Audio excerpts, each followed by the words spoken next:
Halo semuanya, perkenalkan nama saya Elsie Cepati dari Universitas Kristen Indonesia Maluku, program studi informatika pada mata kuliah interaksi manusia dan komputer.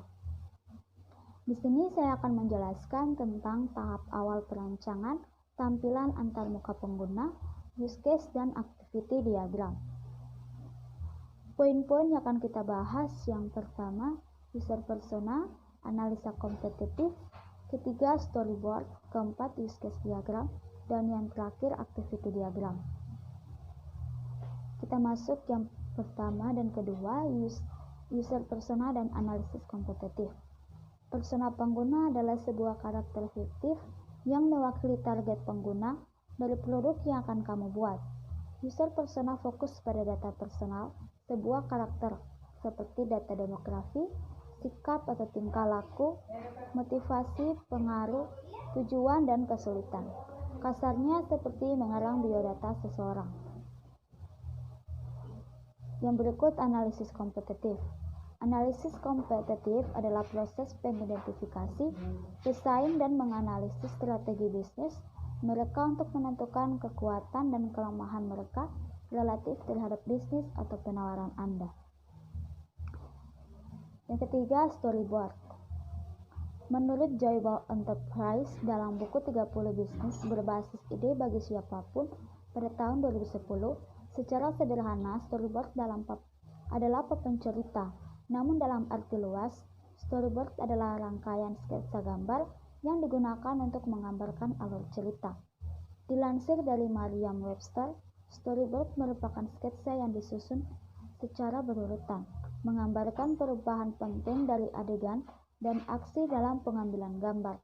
Biasanya storyboard digunakan dalam film, acara televisi, ataupun lainnya. Fungsi storyboard. Storyboard berfungsi untuk menggambarkan alur cerita, mulai dari awal hingga akhir. Selain itu, storyboard juga berfungsi untuk merencanakan proses pengambilan gambar agar lebih terstruktur. Storyboard berfungsi sebagai pedoman mulai dari proses produksi hingga proses pengeditan, sehingga prosesnya lebih mudah dan hasilnya sesuai. Storyboard berperan besar dalam proses pembuatan audiovisual seperti video, animasi, atau film. Yang keempat, use case diagram. Pengertian use case diagram. Menurut istilah, use case adalah sebuah kegiatan atau interaksi yang saling berkaitan antara aktor dan sistem, atau secara umum dapat diartikan sebagai sebuah teknik yang dimanfaatkan untuk mengembangkan perangkat lunak atau software, guna mengetahui kebutuhan fungsional dari sistem tersebut. Fungsi dari use case diagram yaitu memperlihatkan urutan aktivitas proses dalam sebuah sistem.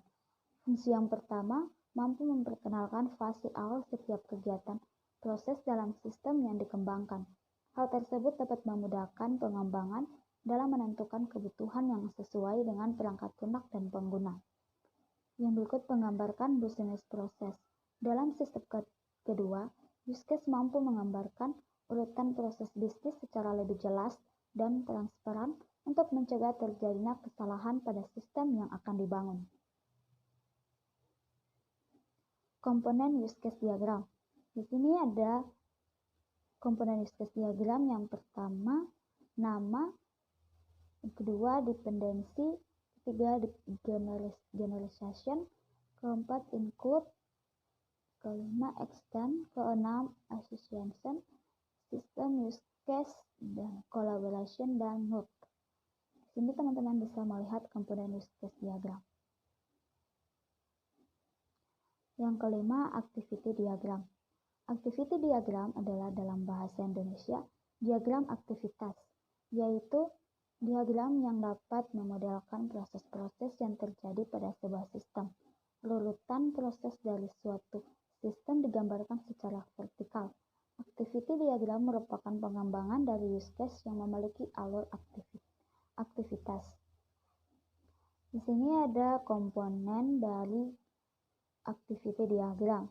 Yang pertama, activity, action, initial node, activity final node, decision, dan line connector. Teman-teman bisa melihatnya pada gambar tersebut. Nah, aplikasi yang saya pakai yaitu Gojek. Ya, ini adalah use case diagram dari Gojek. Yang pertama, user memilih layanan outrider, kedua order, dan membayar, terus mengembangkan feedback atau rating, dan memasukkan destinasi. Yang berikut, driver itu menerima data order dari server, itu konfirmasi, mengambil pemasukan, dan server yaitu mengirim order ke driver dan menerima data order dari user. Berikut gambar dari activity diagram dari Gojek. Ada user dan driver. User adalah sistem meminta username dan password user. Terus user memasukkan username dan password, dan sistem memverifikasi username dan password user. Dan jika sudah memasuk maka akan melanjut ya, dan sistem meminta pilihan menu layanan. Terus user memasukkan pilihan menu layanan, dan jika dimasukkan menu halaman berhasil maka akan menerus diagramnya yaitu ya, dan sistem memverifikasi pilihan minta menu layanan. Dan driver, sistem menampilkan pilihan pesan user. Driver menerima pesanan user, dan jika menerima maka akan melanjutkan ya, dan sistem memberitahukan pemesanan penerima pesanan, dan diakhiri dengan akhir dari sebuah activity diagram. Ya teman-teman, itu penjelasan saya. Sekian dan terima kasih.